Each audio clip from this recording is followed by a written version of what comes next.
அதிமுகக்குன்னு வந்துட்டு ஒரு பாரம்பரியமான வாக்குகள் இருக்குங்கிறத வந்துட்டு யாருமே ஏன் பேச மாட்டேங்கிறோம் அப்படிங்கிற ஒரு விஷயம் எனக்கு எப்போதுமே தோணிட்டு இருக்கு. டிஎம்கே வரணும்னு எதிர்பார்த்த ஒரு காலகட்டம் 2021.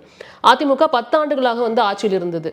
அது மட்டும் இல்லாமல் முதலமைச்சர் ஜெயலலிதா அவர்கள் இல்லாத ஒரு தேர்தல் அது. அப்படிங்கிற பட்சத்தில் அங்கே வந்து பர்சன்டேஜ் டிஃப்ரென்ஸ் பார்த்தீங்கன்னா ரொம்ப மார்ஜின் தான், ஒரு 3 to 4% தான் வந்துட்டு அதிமுக வந்து தோல்வியை சந்திச்சாங்க. அப்படி ஒரு பாரம்பரிய வாக்குகள் அப்போ வந்துட்டு திரு டிடிவி தினகரனும் அந்த கூட்டணியில் இல்லை. அப்படிங்கிற பட்சத்தில் எப்படி நீங்கள் அந்த ஓட்ட கணக்கையே எடுத்துக்க மாட்டேங்கிறீங்க அப்படின்னு எனக்கு தோணுது.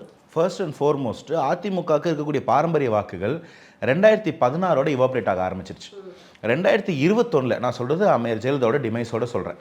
2021 வந்த வாக்குகள் என்னென்னா, சாமி எனக்கு திமுக வேணாம், திமுக ஆட்சியில் இல்லாமல் ஆன்டி இன்கம்பன்சி வச்சிருக்க ஒரு கட்சி, அப்படிப்பட்ட கட்சி தான் திமுக. 2011 அவங்க என்ன 10-11 என்ன ஆட்டம் போட்டிருந்தாங்கன்னா, அந்த பயமும் கோபமும் இன்னைக்கும் களத்தில் இருக்கு. இன்னைக்கும் தாய்மார்களுக்கும் அன்னைக்கு ஞாபகம் இருக்குங்களா உங்களுக்கு? லேண்ட் கிராபிங்க்கு ஒரு செல்லு போட்டாங்க ஜெயலலிதா அம்மா. கரண்ட்டுக்காக போராடி தமிழ்நாடு கரண்ட் வெளிச்சம் வந்துச்சு. 2 வருஷம் கரண்ட் இல்லாமல் இருந்துச்சு. அன்னைக்கு ஏற்பட்ட ஈழ காயங்கள் இன்னும் நமக்குள்ளே இருக்கு. இந்த எல்லாமும் சேர்ந்து தமிழ் மக்களுக்குள்ளவே திமுக வேண்டான்ற ஒரு நிலைக்கு வந்தாச்சு. திமுக வேணும்னு ஓட்டு போட்டதை விட ஆள் இல்லாமல் வேற வழி இல்லாமல் இந்த கட்சி இங்கே நின்றுகிட்டே இருக்கும். அது ஏன்னா அவங்க வந்து கேடரில் ஸ்ட்ராங்கான பார்ட்டி. அது கட்டமைப்பு இருக்கு இல்லைங்களா, அதில் திமுக குறை சொல்ல மாட்டேன் நான். என்னைக்குமே ஸ்ட்ராங்கஸ்ட் பார்ட்டி. அந்த பயிலெல்லாம் கற்றுக்க வேண்டிய ஒரு விஷயம், அது எதிரியாக இருந்தாலும் கற்றுக்க வேண்டிய விஷயம்னா கற்றுக்க வேண்டிய விஷயம் தான். அதில் தான் அவங்க படைக்கிறாங்க. ஆனால் நீங்கள் போட்டியே டிவிகேக்கும் டிஎம்கேக்கும் நீங்கள் தானே சொல்கிறீங்க.